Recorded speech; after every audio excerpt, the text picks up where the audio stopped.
ആരുടെയെങ്കിലും പ്രീതിക്ക് വേണ്ടി നിലപാടുകളിൽ ഒരിക്കലും വെള്ളം ചേർത്തിട്ടില്ല ഈ നേതാവ്. തനിക്ക് പറയാനുള്ളത് ആരുടെ മുഖത്ത് നോക്കിയും പറഞ്ഞിട്ടുമുണ്ട്. അതുതന്നെയാണ് റിജിൽ മാക്കുറ്റിയെ യൂത്ത് കോൺഗ്രസിൻ്റെ സംസ്ഥാനത്തെ ഏറ്റവും പ്രധാനപ്പെട്ട നേതാക്കളിൽ ഒരാളാക്കി മാറ്റിയത്. രാഷ്ട്രീയ എതിരാളികളുടെ കണ്ണിലെ കരടായി നിൽക്കുമ്പോഴും നോ കോംപ്രമൈസ് എന്ന കെ സുധാകരൻ്റെ അതേ ലൈൻ തന്നെയാണ് റിജിൽ മാക്കുറ്റിക്കും. ഒരിക്കലും പറയാനുള്ളത് പറയാതെ ഇരുന്നിട്ടില്ല ഈ നേതാവ്. നമ്മളോടൊപ്പം ക്വസ്റ്റ്യൻ അവറിൽ അതിഥിയായി എത്തിയിട്ടുള്ളത് യൂത്ത് കോൺഗ്രസിൻ്റെ മുൻ സംസ്ഥാന ഉപാധ്യക്ഷൻ റിജിൽ മാക്കുറ്റിയാണ്. എല്ലാ പ്രേക്ഷകർക്കും ക്വസ്റ്റ്യൻ അവറിലേക്ക് സ്വാഗതം.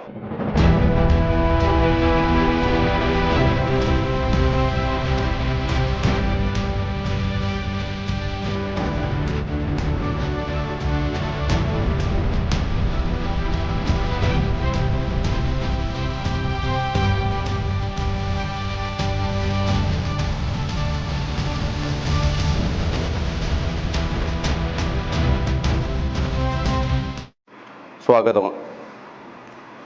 ഈ നോ കോംപ്രമൈസ് എന്ന ആ സിദ്ധാന്തം തങ്ങളുടെ രാഷ്ട്രീയ ജീവിതത്തിനപ്പുറം വ്യക്തി ജീവിതത്തിൽ ഏതെങ്കിലും തരത്തിൽ ഒരു ഭീഷണിയായി മാറിയിട്ടുണ്ടോ? ഞാനൊരു പൊതുരംഗത്ത് കടന്നു വരുമ്പോൾ സ്വാഭാവികമായും KSUയിലൂടെ കടന്നു വരുന്ന ഒരാളാണ്. അപ്പോൾ ആ ഘട്ടത്തിലൊക്കെ തന്നെ നിലപാടുകൾ എടുക്കാൻ, പ്രത്യേകിച്ച് അങ്ങനെ നിലപാടുകൾ എടുത്ത് രാഷ്ട്രീയ രംഗത്ത് നിന്ന ഒരു ഒട്ടനവധി നേതാക്കന്മാർ കോൺഗ്രസിനകത്തുണ്ട്. അത്തരം നേതാക്കന്മാരൊക്കെ എടുത്ത നിലപാടിൻ്റെ ഭാഗമായി തന്നെയാണ് ഞാനും ചില വിഷയത്തിനകത്ത് നിലപാടെടുത്തിട്ടുള്ളത്. ആ നോ കോംപ്രമൈസ് എന്ന് പറയുമ്പോൾ അത് RSSനോടായാലും CPMനോടായാലും അതിനകത്ത് ഒരു തരത്തിലും വെള്ളം ചേർക്കുക എന്നുള്ള ഒരു നിലപാട് എനിക്കില്ല. അതിശക്തമായി അവർക്കെതിരായിട്ടുള്ള പോരാട്ടങ്ങളുമായി മുമ്പോട്ട് പോയിട്ടുണ്ട്. പലരും പറയാൻ മടിക്കുന്ന കാര്യങ്ങളും ഞാൻ പറഞ്ഞിട്ടുണ്ട്. അപ്പോൾ ആ പറയുമ്പോൾ സ്വാഭാവികമായും അതിനകത്ത് അതിശക്തമായ വിമർശനങ്ങൾ ഞാൻ ഏൽക്കേണ്ടി വന്നിട്ടുണ്ട്. പക്ഷേ എന്ത് വിമർശനമേറ്റാലും പറയുന്ന കാര്യത്തിനകത്ത് ഉറച്ചു നിൽക്കുക എന്നുള്ളത് എൻ്റെ ഒരു നിലപാട് തന്നെയാണ്. ഇത് ഏതെങ്കിലും തരത്തിലൊരു ഭീഷണിയായി മാറിയിട്ടുണ്ടോ? നമ്മുടെ ജീവിതത്തിലേക്ക് ഒരു ഭീഷണിയായി മാറുന്ന സാഹചര്യങ്ങളൊക്കെ ഉണ്ടായിട്ടുണ്ടോ? ഇല്ല, ഭീഷണി എന്ന് പറയുമ്പോൾ സ്വാഭാവികമായും നിലപാടുകൾ എടുക്കുമ്പോൾ സ്വാഭാവികമായിട്ടുള്ള വലിയ രൂപത്തിൽ കടന്നാക്രമണങ്ങൾ ഉണ്ടായിട്ടുണ്ട്. അങ്ങനെ കടന്നാക്രമണങ്ങൾ പല ഭാഗത്തുനിന്നും ഉണ്ടായിട്ടുണ്ട്. പക്ഷേ അതിനെയൊന്നും അതിജീവിക്കാറില്ല. പ്രത്യേകിച്ച് വ്യക്തിപരമായും അതോടെ കുടുംബപരമായും ഒക്കെ തന്നെ വേട്ടയാടിയിട്ടുണ്ട്. സോഷ്യൽ മീഡിയയിൽ ഇവരുടെ സംഘപരിവാറിൻ്റെ ബുള്ളിങ്ങിന് അധികം സമയവും ഇരയാകപ്പെടുന്ന ഒരാളാണ് ഞാൻ. പക്ഷെ അതൊന്നും എൻ്റെ ഒരു നിലപാടിന് അത് പിറകോട്ട് പോകാൻ, അല്ലെങ്കിൽ അതൊക്കെ ഭയന്നുകൊണ്ട് പിറകോട്ട് പോകുന്ന ഒരു രാഷ്ട്രീയ ശൈലി എനിക്കില്ല. ഈ മറ്റ് നേതാക്കളിൽ നിന്നും റിജിൽ മാക്കുറ്റിയെ വ്യത്യസ്തനാക്കുന്നത് താങ്കൾ ഒരു മുഖ്യ ശത്രുവിനെ തിരിച്ചറിയുന്നു. RSS BJP അതാണ് കോൺഗ്രസിൻ്റെ മുഖ്യ ശത്രു എന്ന് താങ്കൾ ഉറച്ച് പറയുകയും പ്രവർത്തിക്കുകയും ചെയ്യുന്നു. പക്ഷേ മറ്റ് നേതാക്കൾ അത്തരം നിലപാടുകളിലേക്ക് വരുന്നുണ്ടോ എന്നുള്ളതാണ് സംശയം. ഏറ്റവും കൂടുതൽ RSSനെ BJPയെ എതിർക്കുന്ന ഒരു നേതാവ് ആര് എന്ന് ചോദിച്ചാൽ, യൂത്ത് കോൺഗ്രസിൽ ആര് എന്ന് ചോദിച്ചാൽ അത് റിജിൽ മാക്കുറ്റിയാണ്. മറ്റ് നേതാക്കൾ എന്തുകൊണ്ടാണ് ആ ലൈനിൽ നിന്നും മാറിപ്പോകുന്നുണ്ടോ എന്നൊരു സംശയം നിങ്ങൾക്കുണ്ടോ? ഇല്ല, അങ്ങനെയൊന്നുമില്ല. എല്ലാവരും അവരുടേതായ സ്പേസിൽ അവർ കൃത്യമായി നിലപാട് സ്വീകരിക്കുന്നുണ്ട്. അപ്പം ഞാൻ RSSനെ എതിർക്കുന്നത് RSSൻ്റെ ഈ വർഗീയ അജണ്ടയും അതോടൊപ്പം തന്നെ ഞങ്ങളൊക്കെ ഒരു വിശ്വാസികളാണ്. ഇപ്പോൾ ഞാനൊരു രാഷ്ട്രീയ പ്രവർത്തകനാണെങ്കിൽ പോലും ഞാനൊരു വിശ്വാസിയാണ്, ഞാനൊരു ഹിന്ദുമത വിശ്വാസിയാണ്. പക്ഷേ ആ മതത്തെയും ആ വിശ്വാസത്തെയും രാഷ്ട്രീയപരമായി ഉപയോഗിക്കുകയും അതോടൊപ്പം തന്നെ അതിനെ വെറുപ്പിൻ്റെ ഒരു കമ്പോളമാക്കി മാറ്റുകയും ചെയ്യുന്ന ഒരു ഏർപ്പാടാണ് RSSും സംഘപരിവാറും ചെയ്യുന്നത്. അപ്പോൾ ലോകാ സമസ്ത സുഖിനോ ഭവന്തു എന്നാണ് നമ്മെ പഠിപ്പിക്കുന്നത്. അതിന് വ്യത്യസ്തമായി ഇത് ഹൈന്ദവ സമസ്ത സുഖിനോ ഭവന്തു എന്ന് പറയുന്ന ഹിന്ദുക്കൾക്ക് മാത്രം ഈ നാടെന്ന് പറയുന്ന ആ പ്രത്യയശാസ്ത്രം ഉണ്ടല്ലോ, ആ പ്രത്യയശാസ്ത്രത്തോട് ഒരിക്കലും യോജിക്കാൻ സാധിക്കില്ല. അപ്പോൾ അതിനെതിരായി ശക്തമായ രൂപത്തിൽ അവർക്കെതിരായി ഒരു ഹിന്ദു വിശ്വാസി എന്ന നിലയിൽ പറയാൻ തക്ക വേദികളിലൊക്കെ തന്നെ അവർക്കെതിരായിട്ട് ഞാൻ പറഞ്ഞുകൊണ്ടേയിരിക്കും. രാഷ്ട്രീയപരമായി പറയുന്നതിനപ്പുറത്തേക്ക് ഇവരുടെ ഐഡിയോളജിക്കെതിരെ അതേ രൂപത്തിൽ തന്നെ തിരിച്ച് കാര്യങ്ങൾ പറയാൻ സ്വാഭാവികമായിട്ടും എനിക്കൊരു മടിയില്ല. ഈ കാര്യത്തിൽ ഈ RSSനെ എതിർക്കുന്ന കാര്യത്തിൽ കോൺഗ്രസിൽ ഒരു ശക്തമായ ഒരു നിലപാട് കോൺഗ്രസ് ഇനിയും കേരളത്തിലെ ആയാലും ദേശീയ തലത്തിലായാലും ഇനിയും കുറച്ചുകൂടി ആർജവത്തോടുകൂടി മുന്നോട്ട് വരണം എന്നൊരു അഭിപ്രായം റിജിൽ മാക്കുറ്റിക്കുണ്ടോ? അല്ല, രാജ്യത്ത് RSSനെതിരായിട്ട് ശക്തമായ നിലപാട് സ്വീകരിക്കുക രാഹുൽ ഗാന്ധി അല്ലേ. അദ്ദേഹം മുമ്പിൽ നയിക്കുന്ന പാർട്ടിക്കകത്തല്ലേ ഞങ്ങൾ പ്രവർത്തിക്കുന്നത്. രാജ്യത്തിൻ്റെ പ്രഖ്യാപിത ശത്രു RSS ആണെന്നും അതിനെതിരായിട്ടുള്ള വലിയ ക്യാമ്പയിൻ നടത്തിക്കൊണ്ട് ആ RSSനെതിരായിട്ട് പറയുമ്പോൾ ഒരുപാട് തരത്തിൽ അദ്ദേഹം പീഡിപ്പിക്കപ്പെടുന്നുണ്ട്, അദ്ദേഹം ഒരുപാട് തരത്തിൽ വേട്ടയാടപ്പെടുന്നുണ്ട്. എന്നിട്ടും ആർജവത്വത്തോടുകൂടി രാജ്യത്ത് RSSനെതിരായി ഇത്രയേറെ ശക്തമായ നിലപാട് സ്വീകരിക്കുന്ന ഒരു രാഷ്ട്രീയ നേതാവ് രാഹുൽ ഗാന്ധി അല്ലാതെ ആരാണ്? ആ പാർട്ടിക്കകത്താണ് ഞാൻ പ്രവർത്തിക്കുന്നത്. തീർച്ചയായും ദേശീയ തലത്തിൽ RSSനെതിരായിട്ടുള്ള പോരാട്ടത്തിനകത്ത് ഒരു തരത്തിലും പിറകോട്ട് പോകാൻ രാഹുൽ ഗാന്ധി തയ്യാറായിട്ടില്ല. ആ നിലപാട് പിൻപറ്റിക്കൊണ്ട് തന്നെയാണ് കേരളത്തിലായാലും കോൺഗ്രസ് നേതൃത്വമായാലും ഞാൻ ഉൾപ്പെടെയുള്ള ആളുകൾ ആ വിഷയത്തിനകത്ത് നിലപാടുകൾ സ്വീകരിക്കുന്നത്. ഞങ്ങൾക്ക് ഒറ്റ മുഖയുള്ളൂ, അല്ലാതെ ഒരു ഭാഗത്ത് RSSനെതിരെ പറയുകയും മറുഭാഗത്ത് അവരുമായി സന്ധി ചെയ്യുന്ന CPMന്റെ ഇപ്പോഴത്തെ പിണറായി വിജയന്റെ നയമുണ്ടല്ലോ, ആ നയത്തിന് എതിരാണ് മുഖത്ത് നോക്കി കാര്യങ്ങൾ പറയുക എന്നുള്ളത് രാഹുൽ ഗാന്ധി തന്നെയാണ് പഠിപ്പിച്ചത്. ആ രാഷ്ട്രീയം തന്നെയാണ് ഞങ്ങൾ തുടർന്നുകൊണ്ട് പോകുന്നത്. ഈ കോൺഗ്രസിൽ നിന്ന് ഒരുപാട് നേതാക്കളാണ് ഇങ്ങനെ കൊഴിഞ്ഞു പോകുന്നത്, ഒരു അധികാരത്തിൻ്റെ പിറകെ പോകുന്ന ആളുകൾ. അതിൽ എല്ലാ പാർട്ടിയിൽ നിന്നുള്ള ആളുകൾ, പക്ഷേ ഏറ്റവും കൂടുതൽ കോൺഗ്രസിൽ നിന്നാണ് ആ കൊഴിഞ്ഞുപോക്ക് ഉണ്ടാകുന്നത്. റിജിൽ മാക്കുറ്റിയെ പോലെ ഇങ്ങനെ RSSനെ BJPയെ അതിശക്തമായി എതിർക്കുന്ന നേതാക്കൾക്ക് വലിയ വേദന ഉണ്ടാക്കുന്ന കാര്യങ്ങളല്ലേ അതൊക്കെ? തീർച്ചയായും അതിപ്പോൾ പാർട്ടി എന്ന നിലയിൽ, പാർട്ടി പ്രവർത്തകർ എന്ന നിലയിൽ പാർട്ടിയോട് ഒരു കമ്മിറ്റ്മെൻറ്റ് ഇല്ലാത്ത നേതൃത്വം, അധികാരത്തിന് വേണ്ടി ആരുമായി കൂട്ടുകൂടുക, പണത്തിന് വേണ്ടി ആരുമായി കൂട്ടുകിടുക, നാളെ എന്ത് സ്ഥാനം ലഭിക്കുമെന്ന് ആലോചിച്ച് പാർട്ടി ഉറ്റുകൊടുത്തുകൊണ്ട് എതിർപ്പാളയത്തിലേക്ക് അത്തരം ആളുകൾ കോൺഗ്രസിനകത്ത് മാത്രമല്ല മറ്റു പാർട്ടിക്കകത്തും ഉണ്ട് എന്ന് നമുക്കറിയാമല്ലോ. ഇപ്പോൾ കഴിഞ്ഞ ദിവസം ത്രിപുരയിൽ ഒരു MLA CPMന്റെ MLA ആണ് പാർട്ടി ഓഫീസർ ഉൾപ്പെടെ BJPയിലേക്ക് പോയത്. അങ്ങനെ CPMനകത്തുണ്ട്, കോൺഗ്രസിനകത്ത് കൂടുതലായിട്ടുണ്ട്, ഇല്ല ഞാൻ നിഷേധിക്കുന്നില്ല. ഇത് ഉത്തരേന്ത്യയിൽ പ്രത്യേകിച്ച് മുഖ്യമന്ത്രിമായ ആളുകൾ, കേന്ദ്രമന്ത്രിമാരായ ആളുകൾ, പാർട്ടിയുടെ എല്ലാ സൗകര്യങ്ങളും തലമുറകളായി അനുഭവിച്ചവർ, അവരൊക്കെ തന്നെ ഭയപ്പെടുത്തിയും അതോടൊപ്പം തന്നെ പണത്തിൻ്റെ സ്വാധീനത്തിലൊക്കെ തന്നെ അത്തരം പാളയത്തിലേക്ക് BJPയുടെ പാളയത്തിലേക്ക് പോകുന്നു എന്നുള്ളതാണ്. പ്രത്യേകിച്ച് അവരെ മറ്റു തരത്തിൽ ഭീഷണിപ്പെടുത്തി ED ഉൾപ്പെടെയുള്ള അതോടൊപ്പം തന്നെ അന്വേഷണ ഏജൻസികൾ ഉപയോഗിച്ചുകൊണ്ട് അവർക്കെതിരായിട്ടുള്ള കേസുകൾ കുത്തിപ്പൊക്കി അവരെ ജയിലിലേക്ക് അയക്കുമെന്നൊക്കെ പറയുന്ന സാഹചര്യത്തിൽ സ്വാഭാവികമായും അത്തരത്തോട് ഭയപ്പെട്ട് നിൽക്കുന്നവർ പോകുന്നുണ്ട്. ഇപ്പോൾ അത്തരം ഭയപ്പെട്ട് ജയിലിൽ പോകുന്ന നേതാക്കന്മാർ ചിദംബരത്തെ പോലെ അതോടൊപ്പം തന്നെ DK ശിവകുമാർ പോലെയുള്ള നേതാക്കന്മാരൊക്കെ ഒരുപാട് പീഡനങ്ങൾ അനുഭവിച്ചുകൊണ്ടും അവർക്ക് വലിയ രൂപത്തിൽ വെള്ളിത്തളികയിൽ പല ഓഫറുകൾ ഉണ്ടായിട്ട് പോലും അതിനപ്പുറം പാർട്ടിയാണ് എന്നുള്ള ബോധ്യത്തിൽ നിൽക്കുന്ന നേതൃത്വമുണ്ട്. ആ നേതൃത്വം തന്നെയാണ് നമ്മളെയൊക്കെ തന്നെ മുമ്പോട്ട് നയിക്കുന്നത്. അല്ലാതെ ഈ അപ്പകഷ്ണത്തിന് വേണ്ടി ഒറ്റുകാരായി പോകുന്ന ഒരുപാട് ആളുകൾ അത് കേരളത്തിൽ ഇപ്പോൾ ഉണ്ട്. പ്രത്യേകിച്ച് കണ്ണൂർ ഉൾപ്പെടെയുള്ള ആളുകൾ അത്തരം BJP രാവണങ്ങളിലേക്ക് പോയിട്ടുണ്ട് എന്നുള്ളത് നമ്മൾ കാണാൻ സാധിക്കും. അബ്ദുള്ള കുട്ടിയെ പോലെ, ഇപ്പോൾ രഘുനാഥിനെ പോലെയുള്ള ആളുകൾ, ഇവരൊക്കെ തന്നെ പാർട്ടിക്കകത്ത് പ്രവർത്തിച്ച് അതോടൊപ്പം തന്നെ പാർട്ടിക്ക് എല്ലാ ആളുകൾക്കും എല്ലാ സൗകര്യവും കിട്ടില്ല. എല്ലാ ആളുകൾക്കും പെട്ടെന്ന് MLA മാരാവാനോ MP മാരാവാനോ ആവില്ല. അങ്ങനെ ഒന്നും ആകാതെ ഈ പാർട്ടിക്കകത്ത് ജീവിതത്തിൻ്റെ ആയുസ് മുഴുവൻ ഈ പാർട്ടിക്ക് വേണ്ടി പ്രവർത്തിച്ച് ഒന്നും ആകാത്ത എത്രയോ ആളുകൾ ഈ പാർട്ടിക്കകത്ത് കടന്നുപോയിട്ടുണ്ട്. ഒരു സൗകര്യം കിട്ടാത്ത, ഒരു നിയമസഭാ സീറ്റ് തെരഞ്ഞെടുപ്പിൽ പോലും മത്സരിക്കാൻ പോലും സാധിക്കാത്ത എത്രയോ പാർട്ടിയുടെ നേതാക്കന്മാർ ഇന്ന് പാർട്ടിയിലുണ്ട്. ഈ ആനുകൂല്യങ്ങളൊക്കെ കിട്ടിയിട്ട് ഒരു സുപ്രഭാതത്തിൽ എനിക്ക് ഇത് കിട്ടിയില്ല എന്ന് പറഞ്ഞുകൊണ്ട് BJPയിലേക്ക് പോകുന്നത് അത് അധികാര കൊതിമൂത്താണ്. പാർട്ടി ഒറ്റുകൊടുക്കാനുള്ള അവരുടെ ഒരു ത്വര മാത്രമായിട്ടാണ് അത് കാണുന്നത്. അതൊക്കെ ജനങ്ങൾ നോക്കി കാണുന്നുണ്ട്. ഈ BJPയുടെ സ്ഥാനാർത്ഥി പട്ടികയിൽ 2 പേർ, C രഘുനാഥും അനിൽ ആന്റണിയും. അനിൽ ആന്റണിയുടെ കാര്യത്തിൽ താങ്കൾ അതിശക്തമായ ഒരു നിലപാട് അന്ന് പലരും പറയാൻ മടിച്ച ഘട്ടത്തിൽ പോലും ഈ അനിൽ ആന്റണിയുടെ കാര്യത്തിൽ താങ്കൾ നിലപാട് എടുത്ത ആൾ കൂടിയാണ്. ഈ അനിൽ ആന്റണിയുടെ കാര്യത്തിൽ നേതൃത്വത്തിന് വലിയൊരു വീഴ്ച പറ്റിയിട്ടുണ്ടോ? അനിൽ ആന്റണി AK ആന്റണിയുടെ മകൻ എന്നപ്പുറത്തേക്ക് അയാൾക്ക് അർഹിക്കാത്ത ഒരു സൗകര്യം പാർട്ടിയുടെ നേതൃത്വം കൊടുത്തു എന്നുള്ളത് കൊണ്ടാണ്. AK ആന്റണി പോലും അനിൽ ആന്റണിയെ ആ ഒരു സ്പേസിലേക്ക് കൊണ്ടുവരുന്നതിനോട് എതിർപ്പായിരുന്നു. പക്ഷേ ഒരു AK ആന്റണിയെ പ്രീതിപ്പെടുത്താനാണെന്ന് അറിയില്ല, അത്തരത്തിൽ ഒരു കഴിവില്ലാത്ത ഒരാളെ ഒരു ചുമതല ഏൽപ്പിച്ചു എന്നുള്ളതാണ്. അതിനകത്ത് അയാൾ ഒന്നും ചെയ്തിട്ടില്ല.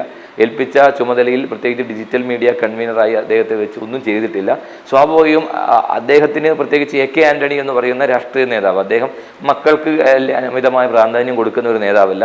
അച്ഛനിൽ നിന്ന് ഒരുപാട് പ്രതീക്ഷിച്ചു, പക്ഷേ അതൊന്നും അച്ഛൻ്റെ ഭാഗത്തു നിന്ന് കിട്ടില്ല എന്ന് തോന്നിയപ്പോൾ, പ്രത്യേകിച്ച് ആദർശം പറയുന്ന ആന്റണി ജീവിതത്തിലും ആദർശം പുലർത്തുന്ന ഒരു നേതാവാണ്. അതുകൊണ്ട് തന്നെ സ്വാഭാവികമായി അച്ഛനിൽ നിന്നൊന്നും കിട്ടില്ല എന്ന് തോന്നിയപ്പോഴാണ് അച്ഛനെയാണ് ഒറ്റുകൊടുത്തത്. പ്രത്യേകിച്ച് ഈ പാർട്ടിക്കകത്ത് പാർട്ടിയുടെ ഒരു സ്വത്താണ് AK ആന്റണി. അദ്ദേഹത്തെ ആദർശ രാഷ്ട്രീയവും ലളിത ജീവിതവും എല്ലാം ഇന്ത്യൻ രാഷ്ട്രീയത്തിൽ വ്യതിരിക്തനായ ഒരു നേതാവാണ്. അദ്ദേഹത്തിൻ്റെ ഇൻവെസ്റ്റ്മെൻറ്റിനെയാണ് അനിൽ ആന്റണി എന്ന് പറയുന്ന മകൻ, പ്രത്യേകിച്ച് മകൻ യുവദാസായി പിറക്കുന്നു എന്ന് പറയുന്ന പോലെ അനിൽ ആന്റണി അദ്ദേഹത്തിൻ്റെ ഒരു മകനായി സ്വന്തം അച്ഛൻ്റെ ഐഡൻറ്റിറ്റിയെ, അദ്ദേഹത്തിൻ്റെ ലെഗസിയെ ഒറ്റുകൊടുത്ത ഒരു ചെറുപ്പക്കാരനാണ്.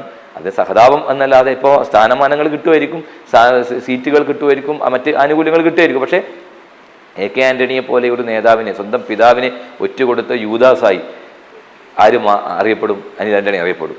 അതിനകത്തൊരു തർക്കമില്ലാത്ത കാര്യമാണ്.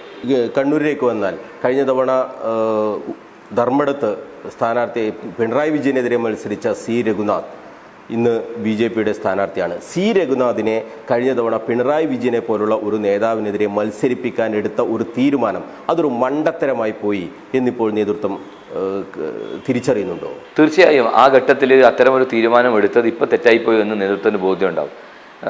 പാർട്ടിക്കകത്ത് പ്രത്യേകിച്ച് C. രഘുനാഥിനെ പോലെ ഒരാൾക്ക്, പ്രത്യേകിച്ച് ഒരുപാട് DCC ഭാരവാഹികളും C. രഘുനാഥിനേക്കാൾ കഴിവുള്ള ഒരുപാട് ആളുകൾ ഈ പാർട്ടിക്കകത്തുണ്ട്. അവർക്കൊന്നും സ്ഥാനങ്ങൾ കിട്ടിയിട്ടൊന്നുമില്ല. അപ്പം അവരെയൊക്കെ മാറ്റിക്കൊണ്ടാണ് പിണറായി വിജയനെ പോലെയുള്ള ആൾക്കെതിരായി മത്സരിക്കാൻ സീറ്റ് കൊടുത്തു. ആ സീറ്റ് കിട്ടി, മത്സരിച്ചു. അതിനുശേഷം പിന്നെ പാർട്ടിയെ തള്ളി പറയുന്ന ഒരു നിലപാടിലേക്ക് പോവുകയാണ്. C. രഘുനാഥ് എന്ന രാഷ്ട്രീയ നേതാവ് അങ്ങനെ ഒരു നമ്മളൊക്കെ പിന്നെ രംഗത്ത് വരുമ്പോഴും മുമ്പ് ഒരു പാർട്ടിയുടെ നേതാവ്, സ്വാഭാവിക ഒരുപാട് രഘുനാഥന്മാരെ പോലെ ഒരു നേതാവാണ്. അതിനകത്ത് എക്സ്ട്രാ അദ്ദേഹത്തിന് എന്ത് കഴിവുണ്ടോ എന്ന് ഞങ്ങൾക്കറിയില്ല. പക്ഷേ എന്നാൽ പോലും അദ്ദേഹത്തിന് സീറ്റ് കൊടുത്തു. ആ സീറ്റ് കൊടുത്ത് അദ്ദേഹം വീണ്ടും ഇപ്പോൾ പാർട്ടിയെ ആകെ തള്ളിപ്പറഞ്ഞ സ്ഥാനമാനങ്ങൾ കിട്ടിയില്ല എന്ന് പറഞ്ഞ് അത് BJPയിലേക്ക്, പ്രത്യേകിച്ച് ഏറ്റവും പിന്നെ രാജ്യത്ത് കോൺഗ്രസ് ഇതുപോലെ വെറുക്കപ്പെടുന്ന ഒരു പാർട്ടിക്കകത്തേക്ക് C. രഘുനാഥിനെ പോലെ ഒരാൾ പോകുന്നത് തീർച്ചയായും അത് അധികാരത്തിന് വേണ്ടിയാണ്, സ്ഥാനമാനങ്ങൾക്ക് വേണ്ടിയാണ്. അതിനു വേണ്ടിയാണ് അദ്ദേഹം ഈ പാർട്ടി ഒറ്റുകൊടുത്ത് BJPയിലേക്ക് പോകും. ഈ C. രഘുനാഥിന് കിട്ടുന്ന BJPയിൽ കിട്ടുന്ന സ്പേസ് എന്ന് പറയുന്നത് കഴിഞ്ഞ തവണത്തെ ആ മത്സരം തന്നെയാണ്. പിണറായി വിജയനെതിരെ ഏറ്റവും ശക്തനായ ഒരു സ്ഥാനാർത്ഥിയാണ് മുഖ്യമന്ത്രിക്കെതിരെ മത്സരിപ്പിക്കാൻ പാർട്ടി തീരുമാനിക്കുമ്പോൾ അഖിലേന്ത്യാ നേതൃത്വം കണക്ക് കൂട്ടിയതും പിണറായി വിജയനെ പോലെ ഒരു ആൾക്കെതിരെ മത്സരിക്കാൻ കോൺഗ്രസ് നിയോഗിച്ച ഒരു ശക്തൻ, അതാണ് അദ്ദേഹത്തിന് കിട്ടിയ ആ ഒരു സ്പേസ്.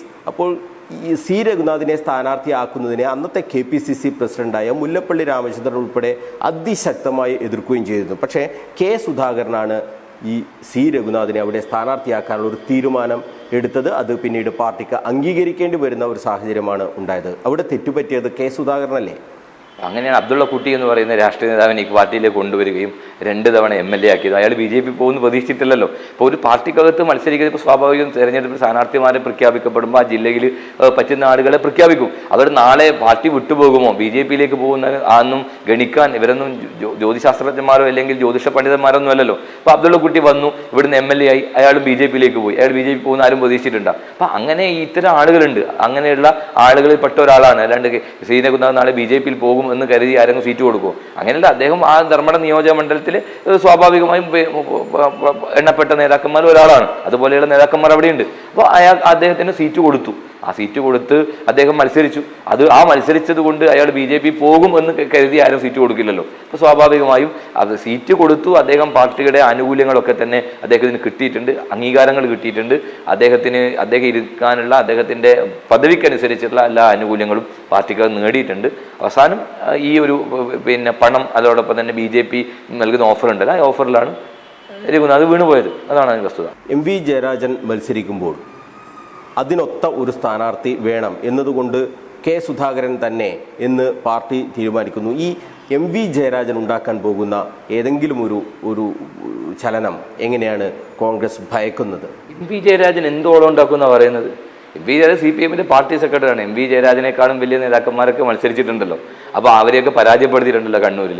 അപ്പോൾ CPMന്റെ കേന്ദ്ര കമ്മിറ്റി അംഗമായിരുന്ന ശ്രീമതി ടീച്ചർ ഇവിടെ മത്സരിച്ചില്ല. അപ്പോൾ അങ്ങനെ പിന്നെ ശൈല ടീച്ചർ പരാജയപ്പെട്ടിട്ടില്ലേ പേരാവൂരൊക്കെ? അപ്പോൾ അങ്ങനെയൊന്നുമില്ല. ജയരാജൻ ഒരു CPMന്റെ ഒരു ജില്ലാ സെക്രട്ടറി എന്നപ്പുറത്തേക്ക് ജയരാജന് വലിയ ഓളം ഉണ്ടാക്കാൻ സാധിക്കില്ല. പാർട്ടിക്കകത്ത് തന്നെ അതിശക്തമായ രൂപത്തിലുള്ള വിയോജിപ്പുകൾ CPMനകത്തുണ്ട് എന്ന് നമുക്ക് എല്ലാവർക്കും അറിയാം.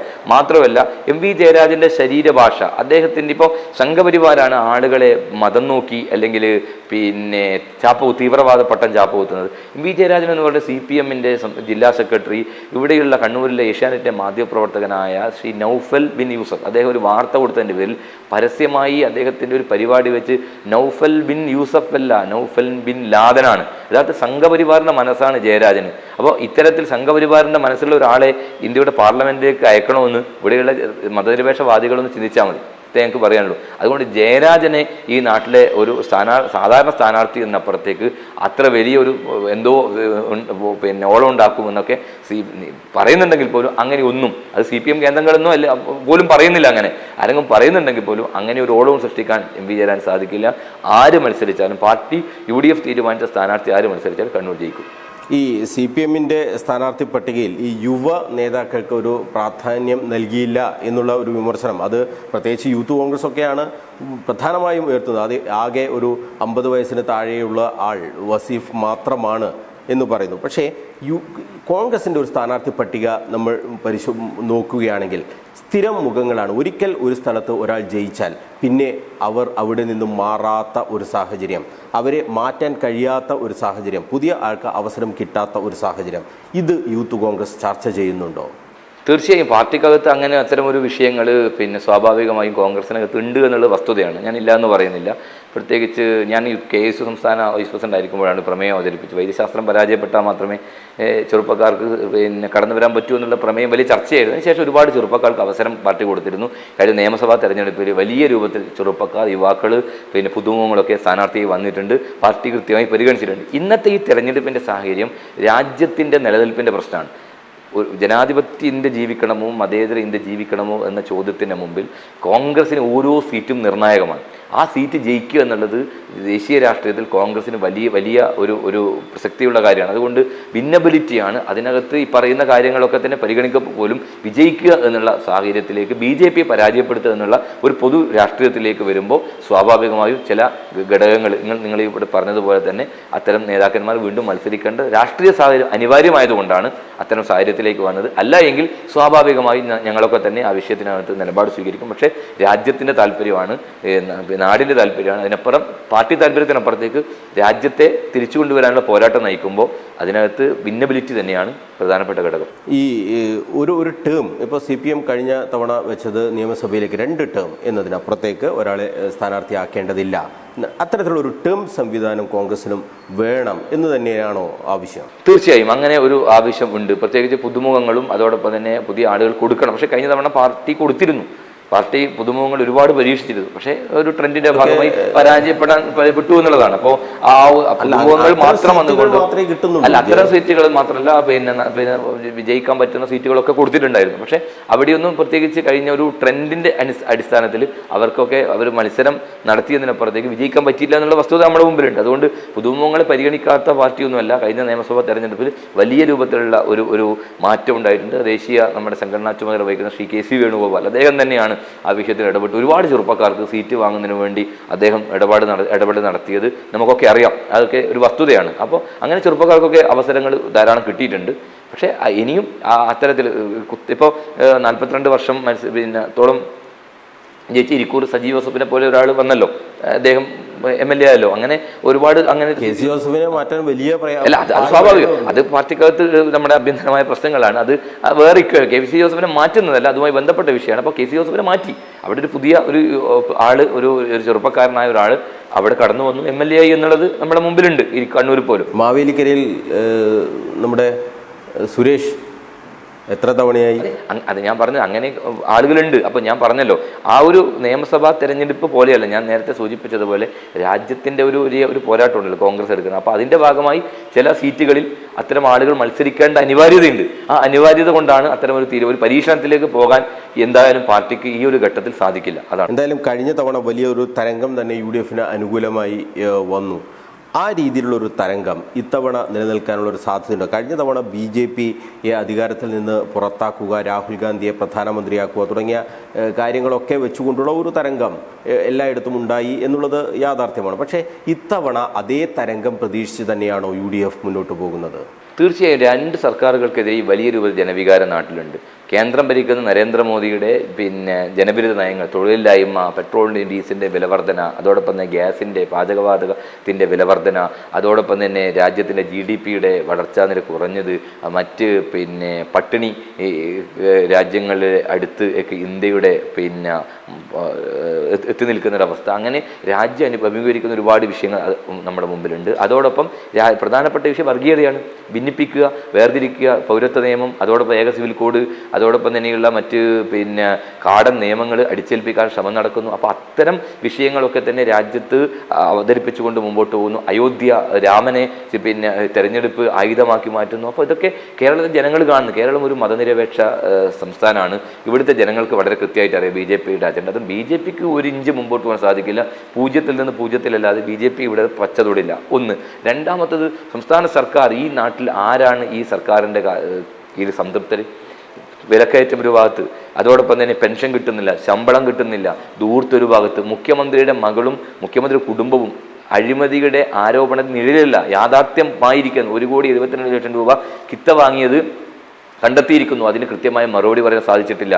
അതോടൊപ്പം തന്നെ മുഖ്യമന്ത്രിയുടെ മകൾക്കും കുടുംബത്തിനും വ്യാപകമായ രൂപത്തിൽ നിക്ഷേപങ്ങളുണ്ട്, അഴിമതി പണമുണ്ട് എന്ന് കിറ്റക്സിൻ്റെ MD പോലും മുഖ്യമന്ത്രിയെ വെല്ലുവിളിക്കുകയാണ്. എന്നെ പിടിച്ചാൽ ഞാൻ മകളെ ഉൾപ്പെടെ ജയിലാക്കുമെന്ന് പറയുന്നത്. ഒരു മാനനഷ്ടത്തിന് കേസ് പോലും കൊടുക്കാൻ കഴിയാത്ത ഒരു മുഖ്യമന്ത്രിയായി കേരളത്തിലെ മുഖ്യമന്ത്രി മാറുന്നു. അതോടൊപ്പം സിദ്ധാർത്ഥ് എന്ന് പറയുന്ന ഒരു പാവപ്പെട്ട ഒരു വിദ്യാർത്ഥിയെ, ആ വെറ്ററിനറി കോളേജിലെ ഒരു വിദ്യാർത്ഥി അതിക്രൂരമായി SFIക്കാർ തല്ലി വിവസ്ത്രരാക്കി നൂറുകണക്കിന് വിദ്യാർത്ഥികളുടെ മുമ്പിൽ വിട്ട് ബെൽറ്റിനെ കൊണ്ടും അതോടൊപ്പം തന്നെ ആയുധങ്ങൾ ഉപയോഗിച്ച് തല്ലി കൊന്ന് കെട്ടിത്തൂക്കിയിരിക്കുന്നു. ഇന്ന് കേരളത്തിലെ ജനങ്ങളുടെ മനസ്സിനകത്ത് ഒരു വല്ലാത്ത വികാരം ഈ സർക്കാരിനെതിരായും ഈ CPM-നെതിരെയുണ്ട്. കഴിഞ്ഞ പാർലമെന്റ് തെരഞ്ഞെടുപ്പ് നടക്കുമ്പോഴാണ് ഷുഹൈബിൻ്റെ കൊലപാതകം, കൃപേഷ് ശരത്ലാലിനെയും തല്ലി ക്രൂരമായി കൊലപ്പെടുത്തിയത്. അതൊക്കെ നമ്മുടെ മുമ്പിൽ. അതുപോലെ തന്നെയാണ് ഈ കൊലപാതകങ്ങൾ ഈ സിദ്ധാർത്ഥിൻ്റെ കൊലപാതകം തീർച്ചയായും കേരളത്തിൻ്റെ പൊതു മനസാക്ഷിയെ ഞെട്ടിച്ച സംഭവമാണ്.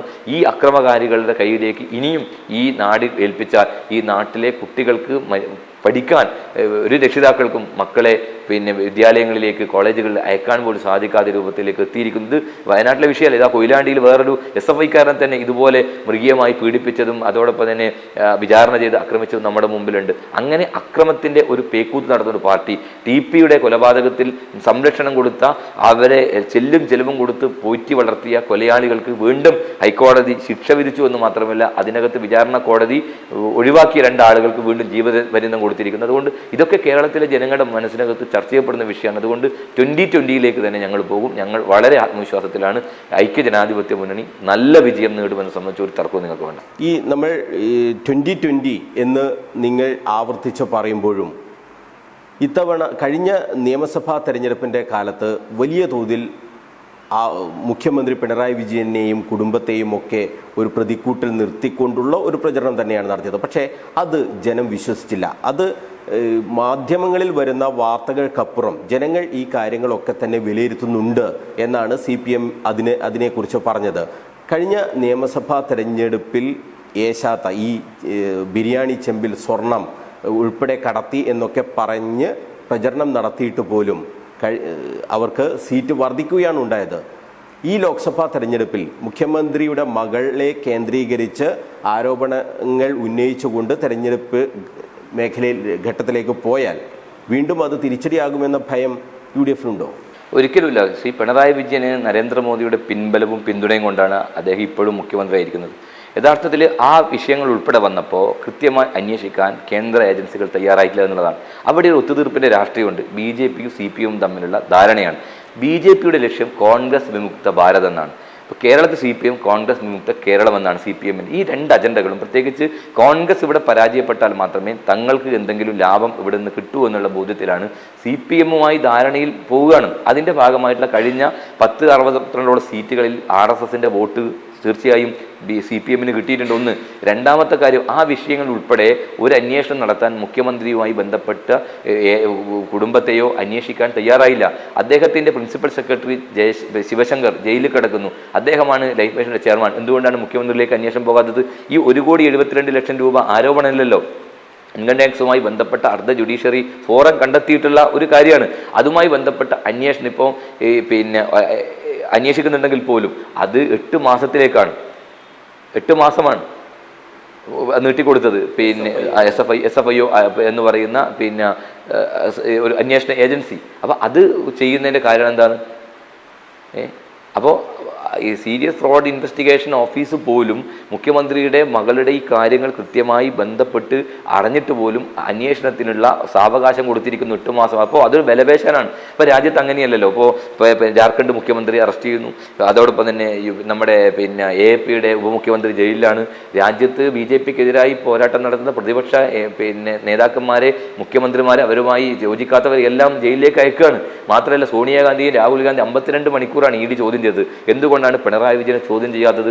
എന്തുകൊണ്ടാണ് സുരേന്ദ്രൻ്റെ കുഴൽപ്പണ കേസ് മുങ്ങിപ്പോയത്, അത് തേച്ചു മാച്ച് കളഞ്ഞത്? എന്തുകൊണ്ടാണ് സുരേന്ദ്രൻ രക്ഷപ്പെട്ടത്? അപ്പോൾ ഇവർ തമ്മിൽ ഒരു ഇന്റേണൽ അഡ്ജസ്റ്റ്മെന്റ് ഉണ്ട്. ഇവിടെ BJPയും അതോടൊപ്പം തന്നെ CPM തമ്മിലുള്ള കൃത്യമായ ധാരണ നടക്കുന്നു എന്നുള്ളതിൻ്റെ തെളിവാണല്ലോ. P. ജയരാജനെ പോലെ CPMന്റെ ഉന്നതനായ നേതാവിനെ ഇതുപോലെ വെട്ടിയിട്ട് ആ കേസിനകത്ത് പ്രതികളെ ശിക്ഷിക്കാൻ പ്രോസിക്യൂഷന്റെ ഭാഗത്ത് നിന്ന് കൃത്യമായ രൂപത്തിൽ ഇടപെടൽ ഉണ്ടായിട്ട് എന്നുള്ളത് കൊണ്ടല്ലേ ആ പ്രതികൾ രക്ഷപ്പെട്ടത്.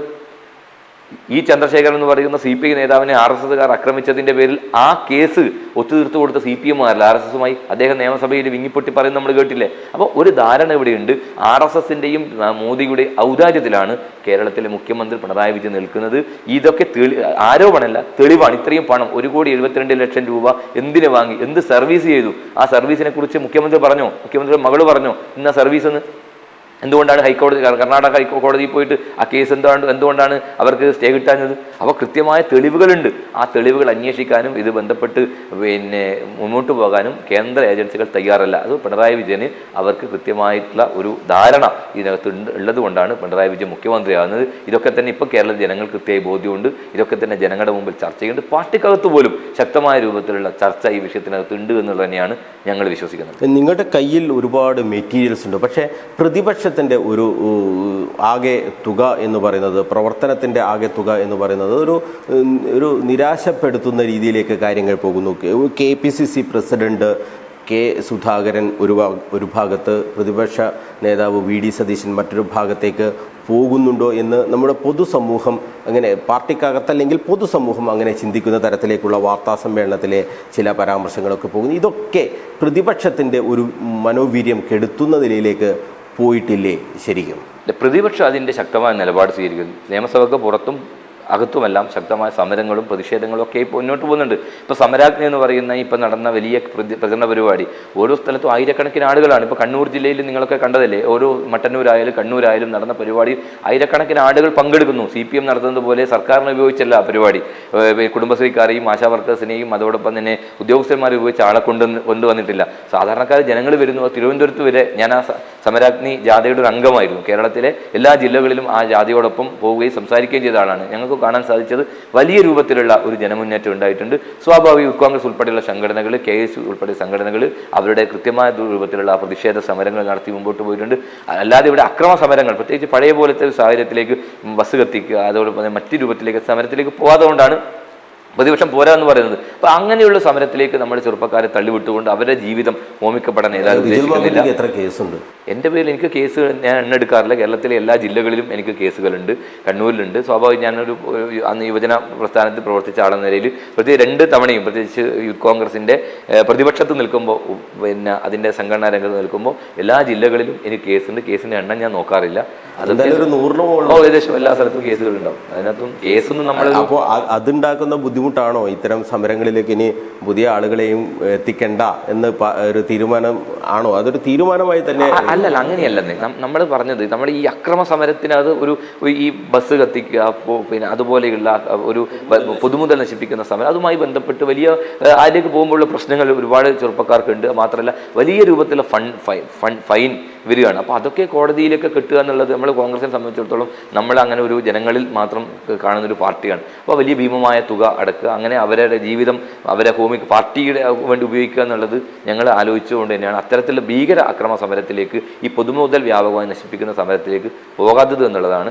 ആവശ്യത്തിന് അതുമായി ബന്ധപ്പെട്ട അജിറ്റേഷനൊക്കെ എല്ലാ സ്ഥലത്തും ഉണ്ടായിട്ടുണ്ട്. കള്ളക്കേസുകൾ വ്യാപകമായി എല്ലാവർക്കെതിരെയും, എനിക്ക് മാത്രമല്ല കണ്ണൂരിലും കേരളത്തിലെ യുവ നേതാക്കന്മാർക്കെതിരായിട്ട് ശക്തമായ രൂപത്തിൽ എടുക്കുന്നുണ്ട്. സംസ്ഥാന യൂത്ത് കോൺഗ്രസ് കമ്മിറ്റി അധ്യക്ഷൻ രാഹുൽ മാങ്കൂട്ടത്തിലെ വീട്ടിൽ കയറിയിട്ടാണല്ലോ അറസ്റ്റ് ചെയ്ത് കൊണ്ടുപോയത് അദ്ദേഹത്തെ. അതൊക്കെ രാഷ്ട്രീയ പകപോക്കാനുള്ള എല്ലാ നിലപാടും CPM എടുക്കുന്നുണ്ട്. അപ്പോൾ അതൊക്കെ ഭരണത്തിൻ്റെ ഭാഗമായി എതിരാളികളെ ഭയപ്പെടുത്തിയും കീഴ്പ്പെടുത്താനും അല്ലെങ്കിൽ പോലീസിനെ ഉപയോഗിച്ചും പാർട്ടിക്കാരെ ഉപയോഗിച്ചും പാർട്ടി ഗുണ്ടകൾ ഉപയോഗിച്ചൊക്കെ തന്നെ അടിച്ചമർത്താൻ അവർ നോക്കും എന്നുള്ളത് സ്വാഭാവികമാണ്. പക്ഷേ ഈ K Sudhakaran KPCC പ്രസിഡന്റായും VD Satheesan പ്രതിപക്ഷ നേതാവായും ഒക്കെ വരുമ്പോൾ വലിയൊരു പ്രതീക്ഷയായിരുന്നല്ലോ നിങ്ങൾക്കൊക്കെ ഉണ്ടായിരുന്നു. പക്ഷേ അത്രയും പ്രതീക്ഷ ഒത്ത് വരാൻ അവർക്ക് കഴിഞ്ഞു. ഇത്തരം വിവാദങ്ങൾ കൂടി ആയതോടുകൂടി എല്ലാം ഒരു ഒരു ഒരു ഒരു ഒരു ബാഡ് ഇമേജ് പ്രതിപക്ഷത്തിന് ഉണ്ടാക്കി കൊടുത്തു എന്നുള്ളൊരു വിമർശനം പാർട്ടിയിൽ ഉയരുന്നില്ലേ ശരിക്കും? ഇല്ല, അങ്ങനെയൊന്നുമില്ല. കോൺഗ്രസിൻ്റെ സമീപകാല രാഷ്ട്രീയ രംഗത്ത് കോൺഗ്രസ് വളരെ അച്ചടക്കത്തോടു കൂടി പോകുന്ന കാലഘട്ടമാണ് ഇപ്പോൾ. പഴയ കാലത്ത് തേരിതിരിഞ്ഞ് മുദ്രാവാക്യങ്ങളും സമരങ്ങളും പ്രക്ഷോഭങ്ങളും പരസ്പരമായി ഗ്രൂപ്പ് കലഹങ്ങളും തെരുവിൽ അടിയൊക്കെ നടന്ന കാലഘട്ടമായിരുന്നു കോൺഗ്രസിൻ്റെ. നിങ്ങൾക്കറിയാം, ഭൂതകാലം കഴിഞ്ഞ ഒരു 10-15 വർഷത്തിന് മുമ്പ് കോൺഗ്രസിനകത്ത് നടന്നിരിക്കുന്ന ചേരിപ്പോരുകളും തെരുവ് യുദ്ധങ്ങളൊക്കെ ഉണ്ടായിരുന്നു. അപ്പോൾ അതിൻ്റെയൊക്കെ തിക്ത അനുഭവം ഇന്ന് പാർട്ടി അനുഭവിക്കുന്നുണ്ട്. പക്ഷേ ഇന്ന് അത്തരത്തിലൊരു വിഷയങ്ങളില്ല. പ്രത്യേകിച്ച് ഏതെങ്കിലും ഒരു വാക്കിൻ്റെ പേരിൽ അതൊക്കെ മാധ്യമങ്ങൾ ഉണ്ടാക്കുന്ന അജണ്ടക്കപ്പുറത്തേക്ക് അങ്ങനെ ഒരു തരത്തിലുള്ള ഒരു പരാജയമെന്ന് ഒരിക്കലും പറയാൻ സാധിക്കില്ല. രണ്ടാളും നന്നായി അവർ പ്രവർത്തിക്കുന്നുണ്ട്. ഏതായാലും പാർലമെൻറ്റ് തെരഞ്ഞെടുപ്പിൽ കൃത്യമായി സ്വാഭാവികമായും ആ തെരഞ്ഞെടുപ്പിനകത്ത് അവരുടെ പ്രവർത്തനത്തിൻ്റെ റിസൾട്ട് അവരുണ്ടാക്കുമെന്നതിനെ സംബന്ധിച്ച് ഒരു തർക്കവുമില്ല. വളരെ ആത്മവിശ്വാസത്തോടു കൂടിയാണ് ബഹുമാന്യനായ KPCC പ്രസിഡന്റായാലും പ്രതിപക്ഷ നേതാവായാലും ഒന്നിച്ചു പോകുന്നത്. ചില കാര്യങ്ങൾ മാധ്യമങ്ങളിൽ വരുന്ന പറയാത്ത കാര്യങ്ങൾ പറഞ്ഞും അതോടൊപ്പം തന്നെ പെരുപ്പിച്ചും കാണിക്കുന്ന ഒരു കാര്യത്തിനപ്പുറത്തേക്ക് യഥാർത്ഥത്തിലെ വസ്തുത ഇവിടെ നാടിനെ കുട്ടിച്ചോറാക്കി നിൽക്കുന്ന ഒരു മുഖ്യമന്ത്രിയും അദ്ദേഹത്തിന്റെ കുടുംബവും ഒരു മന്ത്രിമാരും ഉള്ളത്. അപ്പോൾ അതാണ് നമ്മൾ ചർച്ച ചെയ്യപ്പെടേണ്ടത്. അല്ലാതെ ഏതെങ്കിലും തരത്തിലുള്ള വാക്കെടുത്തിട്ട് അല്ല അത് വിവാദമാക്കേണ്ടത്. ജനഗണമന തെറ്റിയപ്പോൾ K മുരളീധരൻ പറഞ്ഞത് ഗുജറാത്തിലും ഹിമാചലിലും പഞ്ചാബിലും ഒന്നും കോൺഗ്രസിന്റെ ഭരണം ഇല്ലാത്തത് കൊണ്ടായിരിക്കാം പാലോട് രവി അത് ഒഴിവാക്കിയത് എന്നുള്ള അത്തരം പരിഹാസങ്ങൾ പാർട്ടിയിൽ നിന്നുള്ള ആളുകളിൽ നിന്ന് തന്നെ വരികയാണ്. അപ്പോൾ പിന്നെ എങ്ങനെ മാധ്യമങ്ങളെ എങ്ങനെ കുറ്റപ്പെടുത്താൻ പറയും? അല്ല, അതിപ്പോൾ ഓരോ ഓരോ ശൈലി ഉണ്ടല്ലോ, ഓരോ ശൈലി. അപ്പോൾ അതിനൊക്കെ ഞാൻ കടന്നു പോകുന്നില്ല. അപ്പോൾ ഏതായാലും അത് ഒഴിവാക്കേണ്ട സാഹചര്യമായിരുന്നു. അത്തരത്തിലുള്ള സാഹചര്യം ഉണ്ടാകാൻ പാടില്ല എന്നുള്ളതാണ് എൻ്റെ ഒരു വ്യക്തിപരമായ കാഴ്ചപ്പാട്. പ്രത്യേകിച്ച് അത്തരം ഒരു ജാഗ്രത ആ പാടുന്നതിനകത്ത് അദ്ദേഹം പുലർത്തണമായിരുന്നു. പക്ഷേ സ്വാഭാവികമായി അദ്ദേഹത്തിൻ്റെ നാക്കുപിഴയോ എന്തോ സംഭവിച്ചു പോയി. അതൊരു മനഃപൂർവ്വം ചെയ്തതാണെന്ന് ആരും വിശ്വസിക്കുന്നില്ല. പക്ഷേ അത് ഒഴിവാക്കേണ്ട ഒരു കാര്യമായിരുന്നു എന്നുള്ളത് തന്നെയാണ് എൻ്റെ അഭിപ്രായം. അതുപോലെ ഒരു പരിപാടിക്കകത്ത് അത് അത്രയും നല്ലൊരു പരിപാടി അവിടെ നടന്ന് അതിൻ്റെ ഗരിമയെ ആ ഒരു ഇതുകൊണ്ട് വിവാദം കൊണ്ട് മാറ്റി എന്നുള്ളത് വസ്തുതയാണ്. നമ്മൾ ഏതാണ്ട് ഈ സംസാരത്തിൻ്റെ അന്തിമഘട്ടത്തിലേക്ക് പോവുകയാണ്. കണ്ണൂരിലെ തെരഞ്ഞെടുപ്പിൻ്റെ കാര്യം നമ്മൾ പറഞ്ഞു. വടകര ഏറ്റവും നിർണായകമായ ഒരു തെരഞ്ഞെടുപ്പ് നടക്കാൻ പോകുന്ന ഒരു സംസ്ഥാനത്ത് തന്നെ ഉറ്റുനോക്കാൻ പോകുന്ന ഒരു മത്സരം നടക്കുന്നത് വടകരയിലാണ്. വടകരയിൽ TP ചന്ദ്രശേഖരൻ വധവുമായി ബന്ധപ്പെട്ട ഹൈക്കോടതിയുടെ പുതിയ വിധി അത് വീണ്ടും വടകരയിൽ ചർച്ചയാകുമോ? CPM പറയുന്നത് അതൊരു ചർച്ചയേ അല്ല ഇത്തവണ എന്നാണ്. അതോടൊപ്പം തന്നെയാണ് ഈ വയനാട് പൂക്കോട് വെറ്റിനറി കോളേജിലെ സിദ്ധാർത്ഥിൻ്റെ മരണം. ഈ കാര്യങ്ങളൊക്കെ തന്നെയായിരിക്കും ഇത് തന്നെയായിരിക്കുമോ UDFിൻ്റെ പ്രധാനപ്പെട്ട ഒരു പ്രചരണ വിഷയം? തീർച്ചയായും CPMൻ്റെ അക്രമ രാഷ്ട്രീയം വളരെ കൃത്യമായി ചർച്ച ചെയ്യപ്പെടുന്ന രണ്ട് വിഷയമാണല്ലോ. സിദ്ധാർത്ഥിൻ്റെ കൊലപാതകവും മരണമല്ല കൊലപാതകവും അതോടൊപ്പം തന്നെ TPയുടെ കൊലപാതകവും. TPയുടെ കൊലപാതകത്തിനകത്ത് നിന്ന് കൈകഴുകി രക്ഷപ്പെടാമെന്നാണ് CPM കരുതിയത്. ആ TP കൊലപ്പെടുത്തിയ കേസിനകത്ത് ഗൂഢാലോചനയിൽ ശിക്ഷിക്കപ്പെട്ട കുഞ്ഞനന്തൻ ജയിലിൽ കിടന്ന് മരിച്ചപ്പോൾ ആ കുഞ്ഞനന്തനെക്കുറിച്ച് ഇന്നത്തെ അവിടുത്തെ സ്ഥാനാർത്ഥി LDF സ്ഥാനാർത്ഥിയായ ശ്രീമതി KK ശൈലജ ടീച്ചർ പറഞ്ഞത് യോദ്ധാവാണെന്ന്, പോരാളി എന്നാണ്. അപ്പോൾ അവർ ഒരു സ്ത്രീയാണ്. TPയുടെ ഭാര്യ രമയും ഒരു സ്ത്രീയാണ്. അപ്പോൾ സ്വന്തം ഭർത്താവിനെ കൊന്ന ഒരു കൊലയാളിക്ക് യോദ്ധാവെന്നും വീരപൗരുഷം കൊടുക്കുന്ന ഒരു സ്ഥാനാർത്ഥി വടകരയിൽ മത്സരിക്കുമ്പോൾ സാധാരണക്കാരായ സ്ത്രീകൾ ഉൾപ്പെടെ ശൈലജ ടീച്ചറുടെ യഥാർത്ഥ മുഖം മനസ്സിലാക്കും. അതുകൊണ്ട് അത് കൃത്യമായ രൂപത്തിൽ അവിടെ ചർച്ച ചെയ്യപ്പെടുമെന്ന് സംബന്ധിച്ച് ഒരു തർക്കവുമില്ല. വളരെ കൃത്യമായി പ്രത്യേകിച്ച് പാലത്തായി ഉൾപ്പെടെയുള്ള വിഷയത്തിനകത്ത് ശൈലജ ടീച്ചർ എടുത്ത നിലപാടുകൾ ആ നാട്ടിലെ ജനങ്ങൾക്ക് ഒന്നായിട്ട് അറിയാം. ആരോടൊപ്പമായിരുന്നു? ഇരയോടൊപ്പം നിൽക്കുന്ന ടീച്ചർ വേട്ടക്കാരൻ്റെ കൂടെ നിന്നു എന്നുള്ളതാണ് ആ വിഷയം. മാത്രമല്ല BJPക്ക് ഏറ്റവും കണ്ണിലെ കരടാരാണ് ശ്രീ K മുരളീധരനാണ്. അദ്ദേഹത്തെ തോൽപ്പിക്കുക എന്നുള്ളതിൻ്റെ ഭാഗമായി വലിയ രൂപത്തിൽ BJP തന്നെ ഓപ്പണായി പല സ്ഥലത്തും എനിക്ക് തോന്നുന്നു അവിടെ BJPയുടെ ഉന്നത നേതാവിന് ചുമതല കൊടുത്ത് വോട്ട് മറിക്കണം എന്നുള്ള തീരുമാനം വരെ എടുത്തുകൊണ്ടിരിക്കുന്നു. BJPയുടെ ഉന്നത നേതാക്കന്മാരുടെ ഫേസ്ബുക്ക് പോസ്റ്റുകൾ എനിക്ക് തോന്നുന്നു അവരുടെ അധ്യാപക സംഘടനയുടെ നേതാക്കന്മാർ പോലും യുവമോർച്ചയുടെ സംസ്ഥാന പ്രസിഡന്റ് പ്രഫുൽ കൃഷ്ണയാണ് സ്ഥാനാർത്ഥി. ഞാൻ പറയുന്നത് BJPയെ സംബന്ധിച്ചിടത്തോളം അവർ സ്ഥാനാർത്ഥി നിർത്തുന്നില്ല. അവരെ ഉള്ളിൽ RSS ഉൾപ്പെടെ വളരെ കൃത്യമായിട്ടുള്ള കാര്യം നടത്തുന്നു എന്നുള്ളതിൻ്റെ തെളിവുകളുണ്ട്. വോട്ട് മറിച്ച് CPM എമ്മിനെ ജയിപ്പിക്കുക. വടകരയിലും മുരളീധരൻ എന്ന് പറയുന്ന കോൺഗ്രസിൻ്റെ നട്ടലുള്ള നേതാവ്, അദ്ദേഹമാണ് BJPക്ക് 0 സമ്മാനിച്ചത്. അദ്ദേഹം നേമത്ത് മത്സരിച്ചവരാണ് കുമ്മനം രാജശേഖരൻ പരാജയപ്പെട്ടത്. അപ്പോൾ ആ വെറുപ്പ് BJPക്ക് സംഘപരിവാറുണ്ട്. അതുകൊണ്ട് ആ വോട്ട്, പ്രത്യേകിച്ച് BJPയുടെ വോട്ട് CPMന് കൊടുക്കുക എന്നുള്ള ധാരണ കൃത്യമായി ഞാൻ പറഞ്ഞതുപോലെ ഉള്ള ധാരണ ഇവിടെയുണ്ട്. അവർ മുരളീധരൻ വടകരയിൽ മാത്രം ഒതുങ്ങുമോ? കേരളത്തിലെമ്പാടും പ്രത്യേകിച്ച് ആ സാഹചര്യം ഉണ്ടല്ലോ, ഞാൻ നേരത്തെ പറഞ്ഞു വെച്ചല്ലോ. വടകരയിൽ പ്രത്യേകിച്ചുണ്ട്, മറ്റ് സ്ഥലങ്ങളിലൊക്കെ തന്നെ അത്തരം നീക്കുപോക്കുകളൊക്കെ ഉണ്ട്. പക്ഷേ എന്നാൽ പോലും ഈ നീക്കുപോക്കുകളെ, ഈ ഒരു കൂട്ടുകെട്ടിനെ, ഈ അവിശുദ്ധ കൂട്ടുകെട്ടിനെ ഈ നാട്ടിലെ മതനിരപേക്ഷ സമൂഹം തിരിച്ചറിയും. അതിനനുസരിച്ചിട്ടുള്ള വലിയ കൃത്യമായ രൂപത്തിലുള്ള മുന്നേറ്റം UDF ഉണ്ടാകുന്ന സമയത്ത് തർക്കമില്ല. ഈ മറ്റ് കാസർഗോഡ് രാജ്മോഹൻ ഉണ്ണിത്താൻ, നമ്മുടെ കണ്ണൂർ ജില്ലാ പരിധിയിൽ വരുന്ന മറ്റൊരു മണ്ഡലം, കഴിഞ്ഞ തവണ രാജ്മോഹൻ ഉണ്ണിത്താന് പോലും ഒരു വിശ്വാസമുണ്ടായിരുന്നില്ല, അവിടെ സ്ഥാനാർത്ഥിയായി നിൽക്കാൻ അദ്ദേഹത്തിന് താല്പര്യവും ഉണ്ടായിരുന്നില്ല. പക്ഷേ ഫലം വന്നപ്പോൾ അദ്ദേഹം 40,000-ലധികം വോട്ടിന് വിജയിക്കുന്ന ഒരു സാഹചര്യം. ഈ കാസർഗോഡ് പോലുള്ള ഒരു മണ്ഡലം നിലനിർത്താൻ ഇത്തവണ ഉണ്ണിത്താന് കഴിയും എന്ന് കോൺഗ്രസ് കരുതുന്നുണ്ടോ? തീർച്ചയായും. കാസർഗോഡ് ജനങ്ങൾ ഈ 5 വർഷമാണെങ്കിൽ MP ഉണ്ട് എന്ന് മനസ്സിലായത്. ജയിപ്പിച്ച് പാർലമെൻറ്റിലകത്ത് പോയ MPക്ക് അപ്പുറത്തേക്ക് വർഷങ്ങളായി അങ്ങനെ ഒരു MP അവർ കാണാറില്ല. കാസർഗോഡ് പാർലമെൻറ്റ് മണ്ഡലത്തിൽ ഇതുപോലെ 5 വർഷക്കാലം നിറഞ്ഞു നിൽക്കുകയും അവിടുത്തെ ജനങ്ങളോടൊപ്പം നിൽക്കുകയും വികസനങ്ങൾ കൊണ്ടുവരികയും ആ നാട്ടിൽ എല്ലാ ആളുകളെയുമായി ഒന്നിച്ചു കൊണ്ടുപോകാനും അവരിൽ ഒരാളായി കൊല്ലത്ത് നിന്ന് വന്ന് മത്സരിച്ച് രാജ്മോഹൻ ജയിച്ചാൽ കൊല്ലത്തേക്ക് പോകുന്ന പറഞ്ഞത്. അദ്ദേഹം 5 വർഷക്കാലം വീടെടുത്ത് ആ നാട്ടിൽ, പ്രത്യേകിച്ച് പയ്യന്നൂരിൻ്റെ ഇങ്ങേയറ്റ കല്യാശ്ശേരി രാവിലെ വന്ന അവസാനം മഞ്ചേശ്വരത്ത് വൈകുന്നേരം എത്തുന്ന അത്രയേറെ ഓടുന്ന ജനങ്ങളുമായി ഇടപെടുന്ന, പ്രത്യേകിച്ച് CPMൻ്റെ ആളുകൾക്ക് പോലും അദ്ദേഹത്തിനോട് വലിയ മതിപ്പാണ്. അദ്ദേഹത്തെ എല്ലാ തരത്തിലും അംഗീകരിക്കുന്ന ജനതയാണ്. കഴിഞ്ഞതിനേക്കാളും വലിയ ഭൂരിപക്ഷത്തിൽ ശ്രീ രാജ്മോഹൻ ഉണ്ണിത്താൻ അവിടെ ജയിക്കും. രാജ്മോഹൻ ഉണ്ണിത്താൻ പറഞ്ഞ വളരെ പ്രധാനപ്പെട്ട ഒരു കാര്യമുണ്ട്. ഇത്തവണ താൻ ഈ പിണറായി വിജയനെതിരെ ഒന്നും പറയില്ല, മോദി സർക്കാരിനെതിരെ, BJPയുടെ ഈ ഭരണത്തിനെതിരെ അതായിരിക്കും തൻ്റെ ഫോക്കസ് എന്ന് അദ്ദേഹം പറയുന്നുണ്ട്.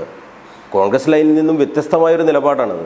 അല്ലല്ല, രാജ്യത്ത് അത് പ്രധാനപ്പെട്ട വിഷയം. രാജ്യത്ത് BJPക്കെതിരെയുള്ള പോരാട്ടമാണല്ലോ നടത്തുന്നത്, മോദിക്കെതിരെയുള്ള പോരാട്ടമാണ്. അത് ജനങ്ങളിലേക്ക് എത്തിക്കുക എന്നുള്ളത്, ഭിന്നിപ്പിക്കുന്ന രാഷ്ട്രീയത്തിനെതിരായിട്ടുള്ള നിലപാടുകൾ സ്വീകരിച്ചുകൊണ്ട് മുമ്പോട്ട് പോകുക, അത് RSSനെതിരാണ്. അപ്പോൾ അത് വലിയ ക്യാമ്പയിനാണ്, മോദിക്കെതിരെ ക്യാമ്പയിനാണ്. മോദിക്കെതിരെയല്ലേ പോരാട്ടം, പിണറായി വിജയനെതിരെയല്ല പോരാട്ടം നടത്തുന്നത്. അപ്പോൾ സ്വാഭാവികം ഇവിടെ CPM ആണ് നമ്മുടെ രാഷ്ട്രീയ എതിരാളി. ഇവിടെ BJPയെ സംബന്ധിച്ചിടത്തോളം BJPക്ക് ഒരിക്കലും കേരളത്തിനകത്ത് 0 സീറ്റിൽ നിൽക്കുന്ന ആ BJPക്ക് എതിരെ ഉള്ള ഒരു മൂവ്മെൻറ്റും കേരളത്തിനകത്തുണ്ടാവും. ഒരു തർക്കമില്ലാത്ത കാര്യമാണ്. BJPക്ക് ഇവിടുത്തെ ഭരണവിരുദ്ധ വികാരങ്ങളും ഒന്നിച്ച് ഏകോപിപ്പിച്ചുകൊണ്ടുള്ള വലിയ പോരാട്ടം തന്നെയാണ്. രാജ്യത്ത് BJPക്കെതിരെയാണ്, കേരളത്തിൽ ഞങ്ങൾ BJPക്കെതിരെയുള്ള പോരാട്ടമാണല്ലോ, മോദിക്കെതിരെയാണല്ലോ ഈ പോരാട്ടം നടത്തുന്നത്. അപ്പോൾ സ്വാഭാവികമായിട്ടും ഇവിടുന്ന് വിജയിച്ചു പോകുന്ന MPമാരെല്ലാം രാഹുൽ ഗാന്ധിക്ക് അനുകൂലമായി അല്ലെങ്കിൽ കോൺഗ്രസ് അനുകൂലമായി നിൽക്കാനാണല്ലോ പോകുന്നത്. അപ്പോൾ സ്വാഭാവികമായും 2 ആളുകൾക്കെതിരെയുള്ള പോരാട്ടമാണ്. അതിനകത്ത് ഏറ്റവും പ്രധാനം BJPക്കെതിരെയുള്ള പോരാട്ടം തന്നെയാണ്. ആ പോരാട്ടത്തിന് കനപ്പെടുത്തുക എന്നുള്ളത് തന്നെയാണ് ഞങ്ങളുടെ നിലപാട്. അപ്പോൾ കേരളത്തിലെ രാഷ്ട്രീയ സാഹചര്യവും അതിനനുസരിച്ച് തന്നെ മുമ്പോട്ട്, പ്രത്യേകിച്ച് ഈ അവിശുദ്ധ കൂട്ടുകെട്ട്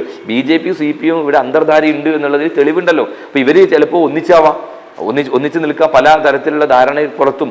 ജയരാജൻ്റെ കേസ് പോലും ഒഴിവാക്കി കൊടുക്കാനുള്ള തീരുമാനം എടുക്കുമ്പോൾ ജയകൃഷ്ണൻ മാസ്റ്ററുടെ കേസിന് അപ്പീൽ വരെ പോകാത്ത സാഹചര്യമൊക്കെ ഇവിടെയുണ്ട്. അപ്പോൾ ഇവർ തമ്മിലുള്ള അന്തർധാരയുണ്ട്. അത് ഞങ്ങൾ ജനങ്ങളുടെ മുമ്പിൽ കൊണ്ടുവരും, അത് വളരെ കൃത്യമായി ജനങ്ങളിൽ എത്തിക്കും. ഇത്തരം കാര്യങ്ങളൊക്കെ പറയുമ്പോൾ നിങ്ങൾ ഉറപ്പിച്ച് വിശ്വസിക്കുന്നുണ്ടോ കോൺഗ്രസിലെ ഗ്രൂപ്പ് എല്ലാം അവസാനിച്ചു എന്ന് ഉറച്ചു വിശ്വസിക്കുന്നുണ്ടോ? യൂത്ത് കോൺഗ്രസ് അങ്ങനെ വിശ്വസിക്കുന്നുണ്ടോ?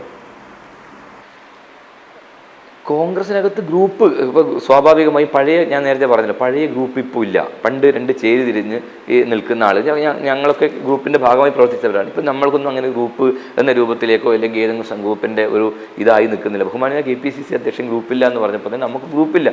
സ്വാഭാവികമായി ചെറിയ കോൺഗ്രസിനകത്ത് CPMനകത്ത് വ്യക്തമായ ഗ്രൂപ്പില്ലേ, അവരുമായി ബന്ധപ്പെട്ട് എന്തെല്ലാം വിഷയങ്ങളുണ്ട്, വിഭാഗീയതകൾ നിൽക്കുന്നില്ല. ഈ കണ്ണൂരിൽ പോലും എത്ര കൃത്യമായി വിഭാഗീയത, EP ജയരാജനും ഇവിടെയുള്ള പല നേതാക്കന്മാരും തമ്മിലുള്ള നല്ല രൂപത്തിലാണോ പോകുന്നത്? EP ജയരാജനെതിരായി P ജയരാജൻ കൊണ്ടുവന്ന ആരോപണമൊക്കെ നമ്മുടെ മുമ്പിലില്ലേ? അപ്പോൾ CPMനകത്ത് അത് വിഭാഗീയത, അതും ഗ്രൂപ്പല്ലേ? അപ്പോൾ അത്തരം ഗ്രൂപ്പൊന്നും ഇപ്പം കോൺഗ്രസിനകത്തില്ല. ചെറിയ അഭിപ്രായ വ്യത്യാസങ്ങൾ സ്വാഭാവികമായിട്ടുണ്ടാവും. അതിനപ്പുറത്തേക്ക് പഴയ പോലെയുള്ള ഗ്രൂപ്പ് മത്സരങ്ങൾ ഇപ്പോൾ പാർട്ടിക്കകത്തില്ല. എല്ലാവരും ഒറ്റക്കെട്ടാണ്. സുധാകരൻ എന്നൊരു ഗ്രൂപ്പ്, സുധാകരൻ്റെ ഗ്രൂപ്പ് എന്നൊരു ഗ്രൂപ്പ് കണ്ണൂരിലുണ്ടോ? ഇല്ല, അദ്ദേഹം പറഞ്ഞു ഗ്രൂപ്പില്ല എന്ന്. അദ്ദേഹം പറഞ്ഞ പിന്നെ ഞാൻ ഗ്രൂപ്പുണ്ടെന്ന് പറയാൻ പറ്റുമോ? KPCC അധ്യക്ഷൻ പറഞ്ഞു എനിക്ക് ഗ്രൂപ്പില്ല. അത് തന്നെയാണ് ഞങ്ങളുടെ ഗ്രൂപ്പില്ല. അദ്ദേഹം KPCC അധ്യക്ഷൻ എന്നതിൽ കണ്ണൂർ മാത്രത്തെ ഗ്രൂപ്പ് കൊണ്ട് നടക്കുമോ?